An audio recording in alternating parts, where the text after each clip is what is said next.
நேயர்களே, இன்றைக்கு நாம் பேசுகிறது பரபரப்பான மத்திய கிழக்கின் செய்திகள். ஆனால் இப்போது போர் தாக்குதல்கள் அல்ல, வார்த்தை தாக்குதல்களும் நம்பிக்கை தாக்குதல்களும் மத்திய கிழக்கில் ஈரான் அமெரிக்கா போர் விவகாரத்தில் என்ன நடந்து கொண்டிருக்கிறது. கடந்த சில நாட்களாக, சில வாரங்களாக அமெரிக்காவுக்கும் ஈரானுக்கும் இடையே போர் உச்சக்கட்ட நிலையை அடைந்தது.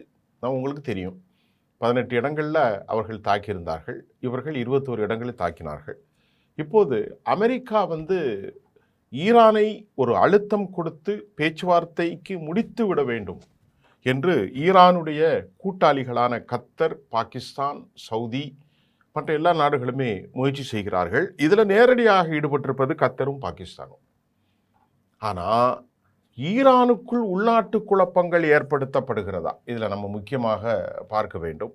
ஈரானில் இந்த அமெரிக்காவின் ஒப்பந்தத்தை ஏற்பதற்கு மறுத்து போராட்டங்கள் நடந்து கொண்ட செய்திகளும் நமக்கு ஒரு ஷாக் நியூஸ் தான்.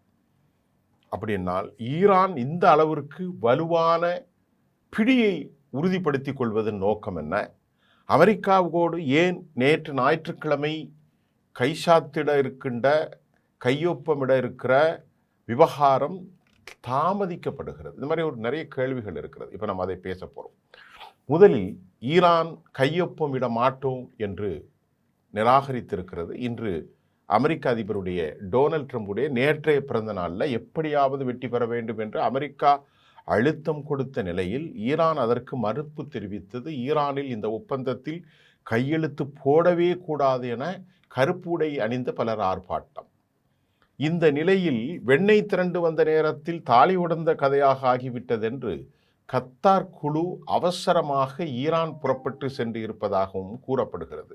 இதற்கிடையே கத்தர் தூதுக்குழு இன்று எப்படியாவது, இன்று என்றால் இன்றல்ல, நேற்று ஞாயிற்றுக்கிழமை கையெழுத்திட வேண்டும் என்று ரொம்ப அவசரமாக முழுமையாக பயணிக்கும் நிலையில் கடும் போக்கான ஈரானுடைய சிலர் தங்களுடைய கருத்துக்களை முழுமையாக போராட்டம் நடத்தி வருகிறார்கள். டிஃபென்ஸ் செக்ரட்டரி கூட ஈரானுடைய டிஃபென்ஸ் செக்ரட்டரி அவர் என்ன சொல்கிறாருன்னா, பக்கர் கலிபாவும் அதாவது அப்பாஸ் அராக்சி போன்றவர்களும் கூட அமெரிக்காவிற்கு சகாயம் செய்கிற ஒரு கோட்பாட்டை ஏற்றுக்கொள்ள முனைகிறார்கள் என்கின்ற ஒரு பேச்சுவார்த்தை அங்கே போய் கொண்டிருக்கிறது.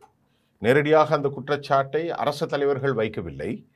அப்பாஸ் அராக்சி அவர்களின் மீதே ஒரு குற்றச்சாட்டு வைக்கக்கூடிய அளவிற்கு மசூஸ் பெசஸ்கியான் மீது, பக்கர் கலிபாப் மீது, இவர்களெல்லாம் அரசியல் பிரிவு தலைவர்கள். ஆனால் கடும் போக்குவாதிகள், போரின குழுக்கள். அவர்கள் போரினையே மேற்கொள்ளுவார்கள். அவர்கள் இந்த போர் சூழலை பயன்படுத்தி அமெரிக்காவை நாசம் செய்ய வேண்டும், அமெரிக்காவோடு கடைசி வரை நாம் அழிந்தாலும் போர் என்கின்ற ஒரு முடிவுக்கு வந்திருக்கிறார்கள். ஆகவே தான் இவற்றில் சில பிளவுகள் ஏற்படுத்தப்பட்டதா, இது வெளிநாட்டு சதியா என்ற கேள்வியும் எழுகின்றது. இதற்கிடையில் ஈரான் எந்த ஒரு நிலையிலும் அமெரிக்காவினுடைய கள்ளப்போக்குவாதத்தை ஏற்றுக்கொள்ள இயலாது. இதுதான் அவங்க வைக்கிறாங்க. அமெரிக்காவுடைய திருட்டுவாதம், அமெரிக்காவுடைய திருட்டுத்தனம், கள்ளப்போக்குவாதம் என்பதை ஏற்றுக்கொள்ள முடியாது என்று சொன்னிய அவர்கள் மீண்டும் மீண்டும் மீண்டும் அமெரிக்கா எந்த ஒரு நேரத்திலும் பழைய கதைகளை அரங்கேற்றம் செய்ய முயற்சி செய்ய முன்வரலாம் என்று அவர்கள் கருதுகிறார்கள். அவர்கள் கூறுவதின் காரணம் என்னவென்றால், அமெரிக்காவை நீங்கள் பாருங்கள், 39-40வது முறை இதற்கு முன் நாம் சந்தித்த பாடுகள் என்ன, நம்முடைய இழந்த உயிர்கள் என்ன, நம்மிடத்திலே அவர்கள் எந்த அளவிற்கு பேசிவிட்டு அதிலிருந்து மாறினார்கள் இந்த கள்ளப்போக்குவாதிகள். நீங்கள் அதை படித்து பாருங்கள். ஒவ்வொரு வரிக்கும், ஒவ்வொரு எழுத்துக்கும் அவர்கள் சூத்திரதாரியாக இருப்பார்கள் என்றுதான் இன்றைக்கு அவர்கள் போராடுகிறார்கள். என்ன சொல்கிறார்கள் என்றால், நேற்று அவருடைய பிறந்தநாள் விழாவிலே எப்படியாவது கையெழுத்து வாங்கி ஒரு பிரகடனத்தை அறிவித்து விட்டால் 80வது பிறந்தநாள் விழா கொண்டாடுகிற அமெரிக்க அதிபர் ஈரானை தோற்கடித்து அக்ரிமெண்ட்டுக்கு உள்ளாக்கினார் என்ற செய்திகளின் மூலம் தேர்தலில் வெற்றி பெற அமெரிக்க அதிபரும் அவரை சார்ந்தவர்களும் முயற்சி செய்கிறார்கள். நேற்று எவ்வளவு முயற்சி பண்ணார், முடியாது. கடந்த காலங்களில் ஜிம்மி கார்ட்டனருடைய பீரியடிலும் இதே ஒரு ஈரானுடைய நிலை இருந்ததை நீங்கள் உங்களுடைய ஞாபகத்துக்கு சொல்ல வந்திருக்கிறது. அது என்ன ஏதுங்கிறது தேவையில்லை. அதே போன்று நேற்றைக்கு அவருடைய முயற்சிகள் தோல்வி அடைந்தது. ஆகவே தான் இருக்கலாம், பார்க்கலாம், யோசிக்கலாம், கொஞ்சம் தாமதம் எடுத்துக்கொள்ளலாம், தலைவருடைய கையெழுத்து வரவில்லை. இல்லை இல்லை தலைவரை நேரடியாக நீங்கள் கையெழுத்து வாங்க, டிஜிட்டல் கையெழுத்து வாங்கிட்டு வந்துருங்க அப்படின்னு. இல்லை இல்லை அவர் எங்கே இருக்காருன்னு எங்களுக்கு தெரியாது, அவர் பார்க்கணும் முஜித்தபா கமேனி. இப்படியெல்லாம் காலங்களை நெருக்கி இப்பொழுது பந்து ஈரானுடைய கையில் இருக்கிறது, பந்து அவருடைய கோட்டில் இருக்குது. அவர்கள் பார்க்கலாம், அவசரப்படாதீர்கள், மெல்ல மெல்ல என்று. நாம் அவசரப்படுகின்ற போது பொதுக்களத்தில் இருக்கிற அலுவலர்கள் சொல்வதை போன்று அமெரிக்காவுக்கு இவர்கள் வசைபாடி நேற்று கழித்து விட்டார்கள். இன்றைக்கு திங்கட்கிழமை கையெழுத்திடப்படவில்லை. இந்த நிலையில் நேரடியாக வர இயலாத நிலையிலும் கூட அமெரிக்கா என்ன சொன்னார்கள், டிஜிட்டல் முறையில் கையெழுத்திட வேண்டும் என்றும் அமெரிக்கா அழுத்தம் தரும் நிலையில் ஈரான் நோ நோ நோ, இல்லை இல்லை இல்லை என்று மறுப்பு தெரிவித்தார்கள்.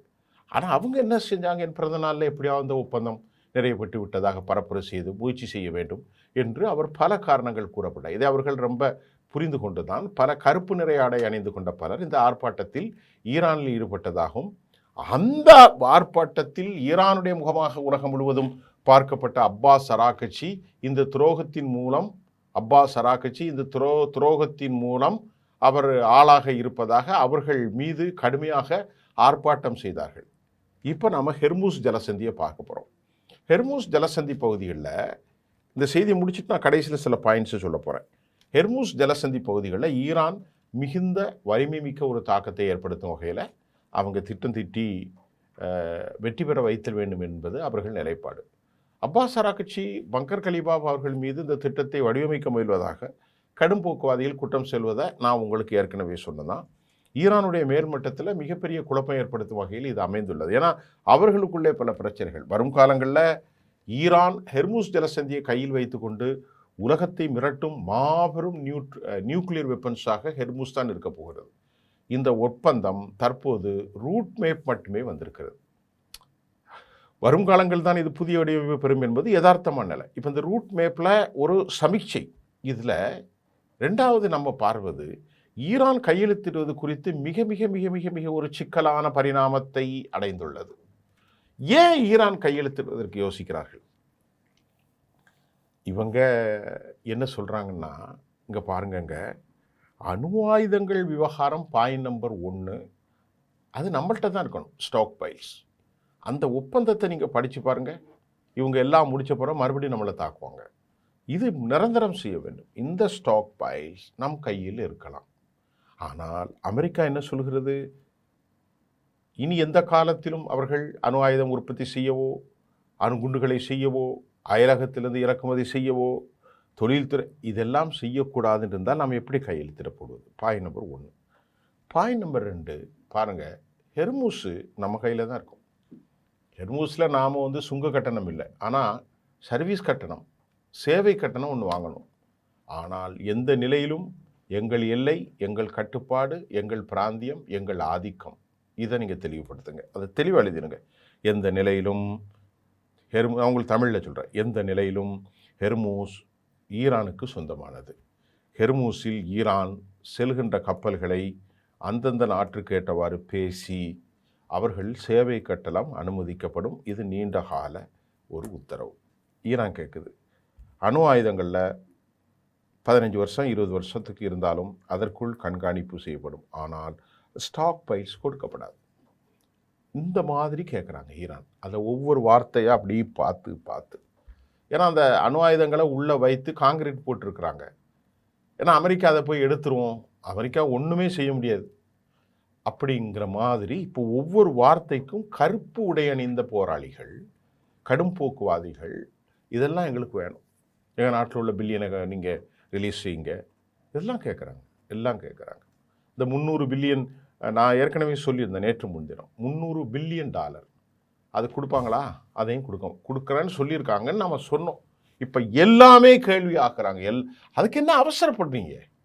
அதுக்கு என்ன அவசரம்? பிப்ரவரி 28 நீங்கள் எங்களை அடிக்கலை, நாங்கள் அமைதியாக தானே இருந்தோம், எங்கள் தலைவரை கொண்டு போட்டிங்களே, எங்களுடைய உயிருக்குயிரான உச்சபட்ச தலைவரை அப்படின்னு அவங்க கேட்குறாங்க. இதுக்கெல்லாம் இவர் நம்ம அப்பாஸ் அராகச்சி ஒரு பேட்டியில் சின்ன விஷயம் சொன்னார், அது ஒரு பெரிய பிரச்சனையாக போயிட்டுருக்கு. எப்படின்னா, இப்போ உச்சபட்ச தலைவரை முஜித்தபா கமேனியை கொலை செய்தால் என்ன செய்வீர்கள், அடுத்த தலைவர் வந்துடுவார் அப்படின்னார். அதுதான் அங்கே ஒரு பெரிய பாதிப்பு. என்ன இவர் நம்ம தலைவரை கொலை செஞ்சால் உலகம் அழிஞ்சிரும்னு மறுபடியும் பேசாமல் மறுபடியும் இவர் வேற ஒரு தலைவர் சொன்னால் இதுவும் அவர்களுக்கு கடுமையான கோபம். இந்த நிலையில்தான் இந்த ஒப்பந்தம் அமெரிக்கா என்ன சொல்கிறது, இனி எந்த காலத்திலும் அணு ஆயுதம் வராது. இவர்கள் சொல்கிறார்கள் அதற்கெல்லாம் டீட்டெயில் காம்ப்ரிஹென்சிவ் டிஸ்கஷன், ஒரு விரிவான எலாபரேட்டாக இருந்து ஒவ்வொரு வரியும் ஒவ்வொரு எழுத்தும் பி என்பதற்கு ஒரு அர்த்தம், இல் என்பதற்கு ஒரு அர்த்தம், லீ என்பதற்கு ஒரு அர்த்தம், ஏ என்பதற்கு ஒரு அர்த்தம், என்பது இப்படியெல்லாம் ஒவ்வொன்றாக கேட்கிறார்கள். சரி, ஆகவேதான் ஒப்பந்தம் இன்னும் நிறைவேறவில்லை. இப்பொழுதும் பேச்சு நடந்து கொண்டே இருக்கிறது. ஒரு பக்கம் போராட்டம். சரி, இதுக்கு இடையில் மத்திய கிழக்கில் ஒரு பிராந்திய வல்லரசாக ஈரான் மாறிடுச்சு. எப்படிங்க? இப்போ நான் சொல்கிறேன் கேளுங்க. அமெரிக்காவுக்கு 12 பில்லியன் ஈரானுக்கு 12 பில்லியன் அமெரிக்க டாலர்களை, எவ்வளோ பில்லியன் டாலர்? 12 பில்லியன் யுஎஸ் டாலர்களை ஈரானுக்கு வழங்க கத்தர் முன் செய்து 6 பில்லியன் டாலரை கொடுத்துட்டாங்கன்னா பார்த்துக்கணுங்களேன். 6 பில்லியன் டாலர் முடக்கப்பட்ட பணம் விடுவிக்கப்பட்டு அவர்கள் கொடுக்கப்பட்டாது. இன்னும் 6 டாலர் கடன் அடிப்படையில் நீண்ட 6 பில்லியன் டாலர், 6 டாலர் அல்ல, நீண்டகால கடனில் கொடுக்கப்படும். இப்போது நான் உங்களுக்கு சொல்கிறேன். இரண்டாவது, கத்தர் 12 பில்லியன், யுனைடெட் அரபு எமிரேட்ஸ் UAE எவ்வளோ டாலர் தெரியுமா? அவங்க ஒரு 10 பில்லியன் டாலர், 22 பில்லியன் டாலர் மதிப்பு பணத்தை ஈரானுக்கு வழங்க ரகசிய அசைன்மெண்ட்டு UAE போட்டதும், கத்தர் நேரடியாக 12 பில்லியனில் 6 பில்லியன் கொடுத்ததும், இப்போ நீங்கள் சொல்லுங்க, பிராந்திய வல்லரசாக ஈரான் மாறி இருக்கிறதா இல்லையா? மாறிட்டு தானே, ஈரான் மாறிட்டு. அப்போ ஈரான் என்ன சொல்லுது? இனி ஈரானை அமெரிக்காவால் ஒன்றும் செய்ய முடியாது என்ற முடிவுக்கு அரபுகள் வந்து விட்டார்கள், யூரோப்பியர்களும் வந்து விட்டார்கள், உலகமும் வந்து விட்டது. ஏனென்றால் அவர்களுடைய ஒரு active the force, vibrant activities to be continue, அது தொடர்கிறது, தொடர்ந்து இருக்கிறது, இருக்க வேண்டும். அப்போ அந்த நிலையிலே அவர்கள் முடிவு பண்ணிட்டார். பக்கத்தில் ஒரே கடல், இந்த முனையிலேருந்து அந்த முனை. 12 பில்லியன்னா என்னப்பா கணக்கு? இந்திய மதிப்புக்கு பார்த்தீங்கன்னா கிட்டத்தட்ட ஒரு கிட்டத்தட்ட 18,000 கோடி. இதில் ஒரு 1,15,000 கோடி, குறைஞ்சபட்சம் 1,4 லட்சம் கோடி. யார் கொடுத்துருக்கா? இந்திய மதிப்பிற்கு 1,4 லட்சம் கோடி, அதாவது 12 பில்லியனில் அதை பாதியை எடுத்துக்கிடுங்க, கிட்டத்தட்ட 65,000 கோடியை கொடுத்து விட்டார்கள் கையில். ஈரானுக்கு 65,000 கோடினா எவ்வளோ பெரிய அமௌண்ட்டு அவங்க பண்ணுற கஷ்டத்துக்கு. இவங்க 3 பில்லியனை கொடுத்துட்டாங்க. யார்? UAE. 3 பில்லியனை எவ்வளோ? 30,000 கோடின்னு வச்சுக்கிடுங்களேன், கொஞ்சம் கம்மியாக வரும். அப்போ இது ஒரு 65, 30, 95,000, 1 லட்சம் கோடி வந்துருச்சுப்பா. நான் தாண்டா தாதாங்கிற மாதிரி. 1 லட்சம் கோடி யார் வாங்கிட்டான்? இவங்க கத்தர்லேருந்து ஒரு 6 பில்லியன் டாலர், UAEலேருந்து ஒரு 3 பில்லியன் டாலர், 9 பில்லியன் டாலர் போயிட்டு வேலை முடிஞ்சது. இப்போ இந்த பேச்சுவார்த்தைக்கு அதெல்லாம் இதெல்லாம் வாங்கிட்டு நாங்கள் தான் ராஜா, அமைதியாக இருங்க. அடுத்து பஹ்ரைனை பேப்போம். இந்த பஹ்ரைன் குவைத்தில் பெரிய அளவில் தாக்குதல் நடந்துச்சு இல்லையா? நான் ஏற்கனவே சொன்னேன், துர்க்கமான்ஸ் மலைகளில் ரேடார் 327 அழிப்பு இப்போ உறுதிப்படுத்தியிருக்கிறது. இந்த துர்க்குமான்ஸ் பஹ்ரைனில் அமெரிக்காவுடைய 327 ரேடார் காலி என்பதை சேட்டலைட் படங்கள் மூலம் தற்போது நாம் அறிந்து கொள்ள முடிகிறது. பஹ்ரைனுடைய எரிசேமிப்பு கிடங்களில் ஈரான் பாலிஸ்டிக் ஏவுகணைகள் மூலம் அமெரிக்காவுடைய எரிசேமிப்பு கிடங்களை அழித்திருக்கிறார்கள். பெரும் சேதாரம். இதற்கு இடையில் இந்த சேட்டலைட் பிக்சரின் மூலமாக அவர்கள் அடிவாங்கியது.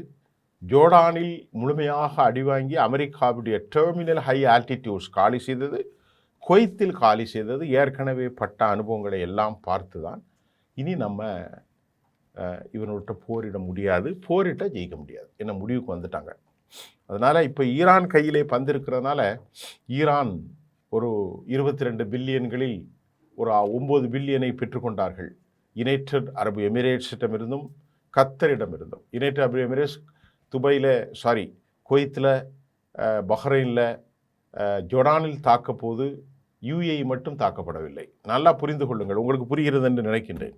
UAE இனி தாக்கப்படாது, துபை தாக்கப்படாது, தாக்குவதற்கு வாய்ப்பில்லை. ஏனென்றால் அக்ரிமெண்ட்டை ரகசியமாக போட்டாங்க. அவர்கள் அமெரிக்காவோடு நட்பு, இஸ்ரேலோடு நட்பு, இவர்களோடும் நட்பு. அதனால் நீங்கள் கொஞ்சம் பார்த்துங்க, நம்ம எதுக்கு சண்டை பிடிக்கணும், நம்ம உங்களை எதிர்க்க வேணான்ற மாதிரி அவங்க 2 பேரும் அக்ரிமெண்ட் போட்டாங்க. கத்தரில் வந்து உலகத்திலே 90% சிஎன்ஜி அங்கே தான் கிடைக்கும். ஹெர்முஸ் இல்லாமல் அவங்க எதுவுமே செய்ய முடியாது. No root.